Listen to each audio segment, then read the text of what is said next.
Nah, itulah hukum vibrasi. Jadi dengan siapa kita bergaul nanti kita akan menjadi seperti mereka. Wah, kalau senengnya kumpul wong gandeng guyu ya sebagai alumni bahagia kan ya. Jadi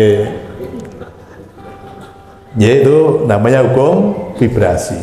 Akan mempengaruhi ya. Getaran itu akan mempengaruhi apa yang ada di sekitar kita. Dan kita pun juga bisa terpengaruh dengan getaran yang ada di sekitar kita. Maka kalau kita mendeteksi ini auranya, getarannya kok nggak bagus, mending menghindar gitu loh. Mending menghindar. Kami pun sering merasakan ya kalau ketemu orang yang vibrasinya negatif, itu neng awak pegel-pegel. Nah, ini para mentor ini kalau selesai ngelayani banyak orang, udah pegel-pegel gitu ya. Karena apa? Vibrasi yang baru datang ini masih jelek-jelek. Itu kami tuh sering pijetan tuh karena apa? Karena setiap hari kami tadi melayani tadi yang vibrasinya masih kurang baik ya. Yang vibrasinya belum baik ya itu kan. Tapi kami nanti akan menularkan tadi. Nanti ada hukum yang lain yang kita bisa menularkan, transformasi energi nanti ada nanti ya. Kemudian yang ketiga itu hukum tindakan atau hukum aksi. Jadi tindakan yang mendukung pikiran, perasaan dan hal-hal yang kita inginkan terjadi dalam hidup kita. Nah, jadi ada hukum yang disebut hukum tindakan, hukum aksi. Nah, kalau kita pengen sesuatu, misalnya kita pengen kaya, ya bertindaklah untuk menjadi kaya gitu. Ya, jadi harus ada tindakan. Contoh gini ya, kita lapar, kita butuh makan. Tetapi kita tahu lapar, tapi kita nggak mau makan. Kira-kira laparnya terselesaikan nggak? Enggak kan, tetap aja lapar. Kenapa? Kita tidak mau bertindak. Sama kalau sekarang kita pengen kaya kan itu kan, semua pengen kaya tadi. Ya maka lakukan tindakan-tindakan untuk menuju kaya. Kemarin udah ada pelajaran ya, orang kaya itu selalu optimis, memandang sesuatu itu dengan optimis, selalu melihat peluang. Ya, peluang itu nempelnya uang. Jadi kalau ada peluang itu nempelnya uang itu ya. Ketika ada peluang datang itu, wah ini nempelnya uang kan gitu. Jadi selalu optimis. Bedanya apa? Orang optimis dengan orang pesimis. Kalau orang optimis itu selalu melihat kesempatan dalam setiap kesempitan. Tapi kalau orang pesimis selalu melihat kesulitan dalam setiap kesempatan. Ya, tahu bedanya ya. Jadi kalau orang optimis itu justru ketika ada masalah itu dia bisa melihat peluang. Bahkan peluang-peluang yang sering muncul itu justru dimulai dari ketika ada masalah gitu. Contoh ya, kemarin pandemi, akhirnya banyak orang punya peluang apa? Jualan masker, kemudian jualan online. Karena apa? Dia bukan melihat kesulitannya, bukan melihat masalahnya, tapi melihat kesempatan-kesempatan dari masalah itu. Justru kalau kita mau bertumbuh, itu justru kadang dimulai dari masalah-masalah yang muncul dalam kehidupan kita. Saya masih ingat tahun 1998 ketika krisis moneter, itu kan banyak orang mengalami masalah. Tetapi justru saya melihat banyak pengusaha lahirnya di masa itu. Nah, banyak orang yang ngomong waktu itu, Pak, untung ada krisis moneter. Kalau nggak krisis moneter, waktu itu saya masih sampai sekarang masih jadi pegawai. Tapi dengan krisis moneter, dia kena PHK, akhirnya dia punya inisiatif untuk menjadi pengusaha. Ya, itu jangan lihat masalah itu sebagai beban, tapi lihatlah masalah itu sebagai cara Tuhan untuk kita bisa melihat peluang-peluang yang ada. Nah, seringkali kita terlalu melihat ke masalah, akhirnya apa? Nggak bisa melihat peluang-peluang tadi. Jadi sebenarnya kan Tuhan itu sediakan beberapa pintu ya. Tapi ketika kita terlalu fokus ke masalah, akhirnya nggak bisa melihat pintu-pintu yang Tuhan telah sediakan tadi gitu. Kalau kamu pengen hasil yang berbeda, lakukan cara yang berbeda. Nah, seringkali itu banyak orang pengen hasil yang berbeda, tapi cara yang dilakukan sama.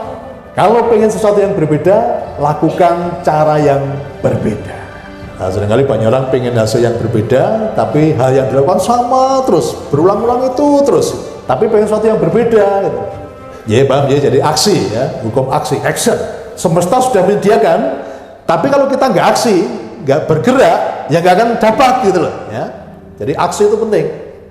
Kalau kita pengen kaya ya kita beraksi, melakukan hal-hal yang tidak pernah kita lakukan. Kalau kita pengen sesuatu yang berubah ya lakukan hal-hal yang tidak pernah kita lakukan. Itu hukum aksi. Tadi semesta sudah menyediakan, seperti tadi orang lapar tadi, sebetulnya sudah disediakan, dia bisa makan. Tapi karena dia nggak mau bergerak ke sana, ya udah, nggak akan kenyang kan itu kan. Ya. Jadi aksi ini penting. Oke, kemudian yang keempat itu hukum koresponden namanya, hukum koresponden. Jadi segala sesuatu itu ada korespondensinya, ada referensinya gitu ya, ada referensinya. Hidup itu cerminan ya, cerminan. Apa yang kita alami di dunia ini itu sebenarnya cerminan atau korespondensi dari hati kita. Maka pelajaran yang sering saya sampaikan apa? Ada jagat ageng, jagat alit. Hidup itu kayak proyektor ya. Kalau layar kehidupanmu itu gambarnya beruwet, berarti itu korespondensi dari hati ya, referensi dari hati kita. Makanya ada jagat ageng, jagat alit. Jadi jagat ageng itu ya yang kita alami sekarang ini, itu cerminan dari apa yang ada dalam hati kita. Nah sekarang kalau mau merubah apa yang ada di dalam jagat besar, layar kehidupan kita, yang perlu dirubah mana? Hati kita dulu ya, suasana hati kita dulu. Kalau suasana hati kita sudah baik, nanti kehidupan di luar akan baik. Nah hati ini bisa kita rubah ya, ketika kita ada kedekatan dengan Tuhan. Maka dalam kondisi sesuntuk apapun, kalau kita dekat dengan Tuhan, kita mengalami kedamaian nggak? Kedamaian. Tapi kalau dekatnya tenanan ya, mendekat betul-betul. Jangan cuma mendekat tapi yang karepe ya. Karena selama ini orang dekat dua tuh, orang dekat ke Tuhan, mendekat ke Tuhan, itu karena dua hal selama ini ya. Mergo dimingi-mingi apa mergo dibeden-bedeni gitu. Benar nggak selama ini ya? Orang mendekat tuh ada maunya karena reward atau karena punishment.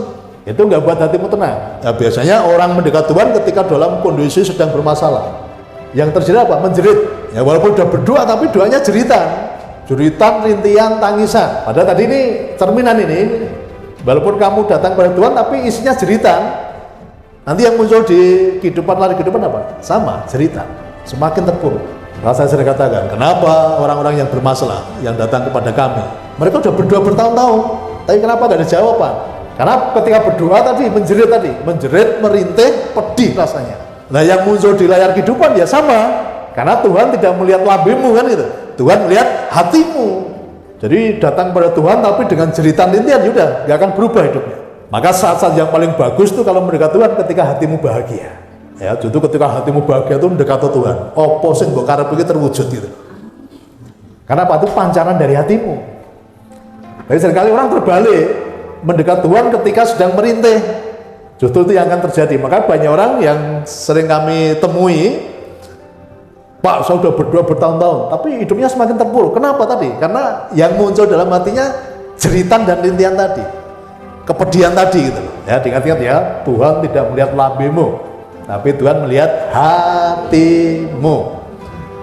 Maka diusahakan kalau ketemu Tuhan itu dalam kondisi nyaman, bahagia, senang gitu loh, sukacita.